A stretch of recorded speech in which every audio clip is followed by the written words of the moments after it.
I never thought the worst betrayal would come from my own son. You raise them, love them, sacrifice everything for them, and then one day they look you in the eyes and treat you like a burden. That's what happened to me last Tuesday. I noticed $2,000 missing from my savings. At first, I thought it was a banking error. But when I asked my son about it, he didn't even flinch.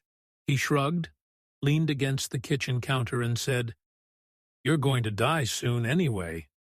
What do you even need money for?" I didn't answer right away. I couldn't. My hands trembled, not with age, but with something deeper. Disbelief, hurt, and a sadness that ran colder than any winter I've ever known. That night, I sat alone at the dinner table. His voice echoed in my head. "You're going to die soon anyway." Like I was nothing but a ticking clock to him. Not a father, not a person. Just someone in the way. He didn't even apologize. He ate, laughed at the TV, and went to bed like he hadn't just carved a scar through my heart. That's when something inside me shifted.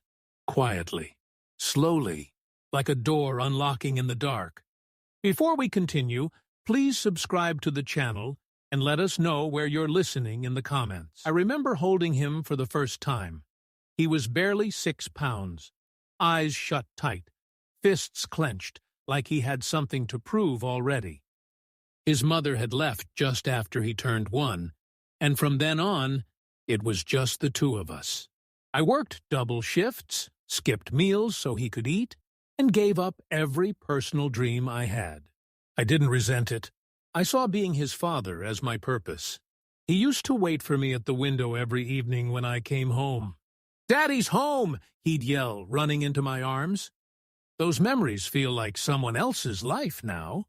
Somewhere along the way, things shifted. The boy who once held my hand crossing the street became a man who barely looks me in the eye. He stopped asking how I was doing, stopped caring. I blamed it on stress, on work, on the world changing, but I never imagined it would come to him stealing from me and saying something so cold. I thought back to every Christmas, every scraped knee, every science project I stayed up helping him finish. I thought about the birthday when I bought him that used bike, and he hugged me like I'd given him the world. Where did I go wrong? I didn't raise him to be greedy. I didn't raise him to be cruel. But now, that's what I saw. Not my son, but someone who looked through me like I was already gone. That night, I made a decision. No yelling, no lectures. I'd let silence teach him what words never could. He thought I had nothing left to give, but I still had one lesson he hadn't learned. The next morning, I made him breakfast like I used to: eggs, bacon, toast, and his favorite orange juice with too much pulp. He came into the kitchen, not a hint of guilt in his eyes. Just scrolled through his phone like nothing had happened. "You sleep all right?" I asked, testing the waters. He shrugged. "Yeah, still using that old coffee machine. You should upgrade." That was it. No mention of the money. No apology. No shame. He had taken $2,000 from my savings, looked me in the face, and told me it didn't matter because I'd die soon anyway. And now he was talking about upgrading appliances. I sat down across from him. "I checked my account yesterday." He didn't even flinch. "Yeah, I moved some cash around. I'll pay you back. Eventually." I couldn't believe what I was hearing. I wasn't even worth the courtesy of asking. He acted like my money was already his. "You didn't ask," I said quietly. My voice didn't shake, but my hands did under the table. He smirked. "You don't need it. Come on, Dad. You sit at home watching old movies and feeding the cat. What do you even spend money on?" It wasn't just what he said. It was the way he said it. Like I was some worn-out relic, taking up space and air. Like my years of sacrifice and sleepless nights meant nothing. I realized in that moment, he didn't just think I was old, he thought I was useless. I stood up. I didn't yell. I didn't argue. I just looked at him and saw a stranger where my son used to be. That's when I knew something had to change. He thought he knew everything. He thought he held all the cards. But he forgot who taught him how to play the game in the first place. I walked out of that kitchen with a plan forming in my mind. I wasn't going to waste another word. I'd let my actions speak louder. If he thought I had nothing left, he was about to learn the true meaning of nothing. Have you ever been taken advantage of by your own child who saw you as just a source of money? Share your story in the comments below. We read every single one. That night, I didn't sleep much. I sat at the kitchen table, lights off, just listening to the hum of the refrigerator and the occasional creak of the house settling. I looked around at the walls I'd painted myself, the pictures I'd hung, the little things I'd collected over the years, memories he clearly thought were meaningless. I kept replaying his words, "You don't need it," as if my life had an expiration date and a price tag. I thought about all the years I worked overtime so he could have what I never did, brand-name sneakers when he was 12, guitar lessons he quit in 6 weeks, that used car when he turned 16. And this is what it came to? At some point, I stopped being his father and became a walking wallet.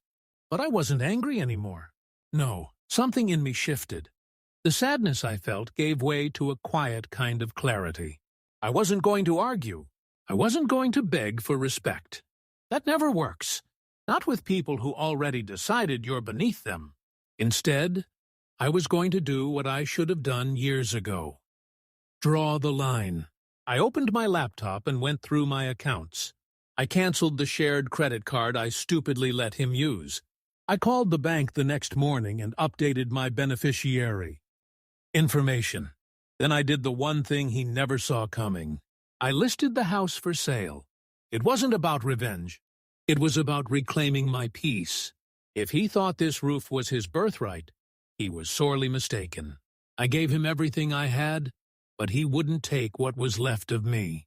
2 weeks later, I invited him over for dinner. Just like old times. He walked in, cocky as ever, barely said hello, just went straight to the fridge like he owned the place. We sat down. I served his favorite meatloaf, mashed potatoes, and gravy. He ate like a man who hadn't cooked for himself in months. I waited until he was halfway through his plate before I slid a plain white envelope across the table. He raised an eyebrow. "What's this?"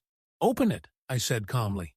Inside was a single sheet of paper, a printed copy of the property listing. He read it slowly, confused at first, and then his face fell. "You're selling the house?" "I already accepted an offer," I said. "It closes in 3 weeks." He blinked hard, trying to process. "Where am I supposed to go?" I looked him straight in the eye. "I don't know, son, but you're a grown man. I trust you'll figure it out." His mouth opened, then closed again. He looked like he wanted to yell, but there was nothing to say. For the first time, he realized I wasn't bluffing. I wasn't broken. I wasn't going to be his backup plan anymore. As he left that night, he didn't slam the door. He just stood on the porch for a long time, holding that paper in his hand like it weighed 1,000 pounds. I watched from the window, not with anger, but with peace. He took my money. He took my trust. But I still had my dignity. And when someone shows you that they think you're nothing, there's no better answer than proving you've still got everything that matters. If this story hit close to home, please like this video, subscribe to the channel, and share your own experiences with setting boundaries with ungrateful family members in the comments. To listen to the next story, click on the box on the left. Thank you for watching.